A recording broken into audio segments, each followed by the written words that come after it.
No, keďže som si povedal, že urobím si taký rebríček a bude sa to volať, že Best Knife, teda BK, tak som si povedal, že ktoré nože by do toho zapadali. Bake Rolls, no napríklad. Keď to dáš opačne, je to KB. Hej, karpátske brandy. A tak. No, mám tu ešte nejaký nož, ale to si ukážeme doma. Potom spravím z domu videjko. Ale teraz, čo môžem povedať, tak na 100% mi poslúžil tento Elite Armor Wasp. Veľmi dobre sa s ním seká, dobre sa s ním manipuluje. To, že ja mám pánske ruky, no ja za to nemôžem. Ale dobre sa s ním manipuluje. Odrezal som fakt hrubé drevo, suché a nevidím na tej čepeli žiadne poškodenie. Vôbec. Ale že vôbec nič. Hej. Takže tak.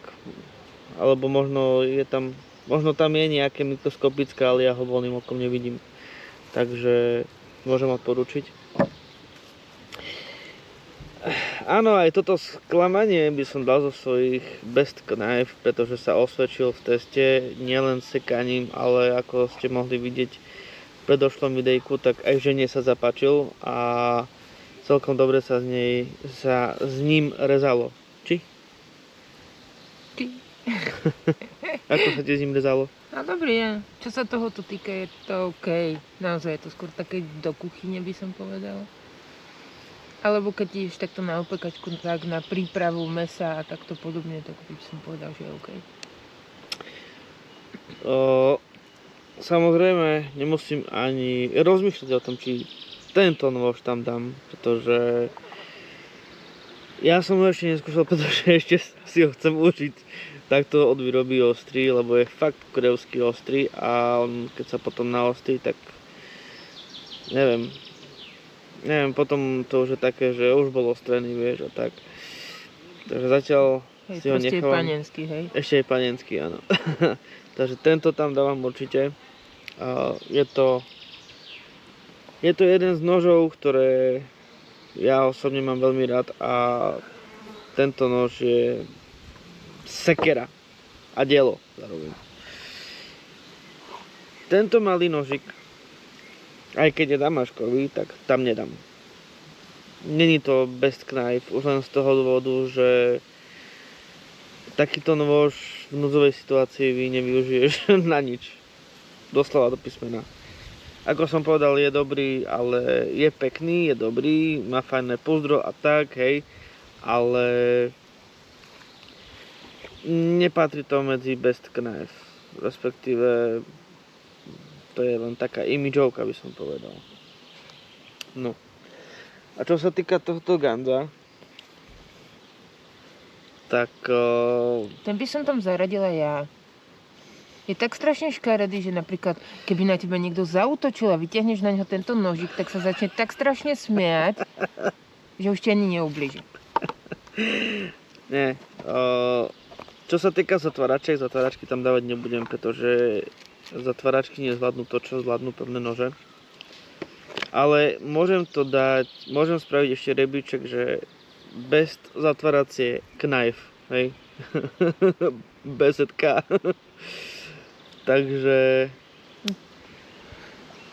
tento by som tam, neviem. Je hrozný. Nie, nedám ho tam, ale Sprav si rebríček škaredých nožov. hej, ten by tam bol ako prvý.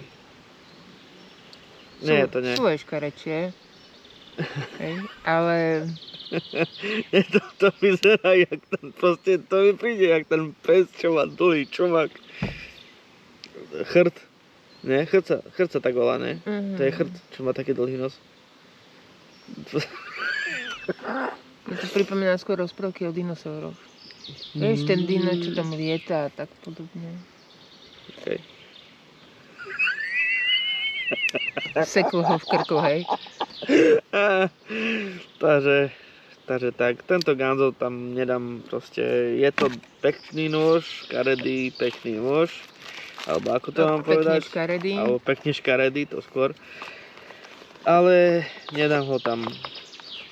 Čo sa týka toho noža za 100 eur, ktorý mám zhodou okolností aj tu. A čo sa týka bezetka na tento nôž, tak dám ho tam do toho rebríčka. A určite tam dám aj tento. Áno, aj keď som s ním sekal a musel ho doťahovať, preto už ide tak ťažko, tak aj tento kalašníkov tam dám, pretože drží si stále ostrosť aj po tom všetkom, čo zažil a čo som s ním postváral na tom videu. A ja si myslím, že je úplne v pohode. No. Nezabudni dať koment. Samozrejme všetky komentáre čítam, odpovedám slušne. Aj keď je to hate koment, tak odpovedám slušne. A čo viac dodať? Prajem vám všetkým veľa zdravíčka a ešte užívajte. Čaute, banda.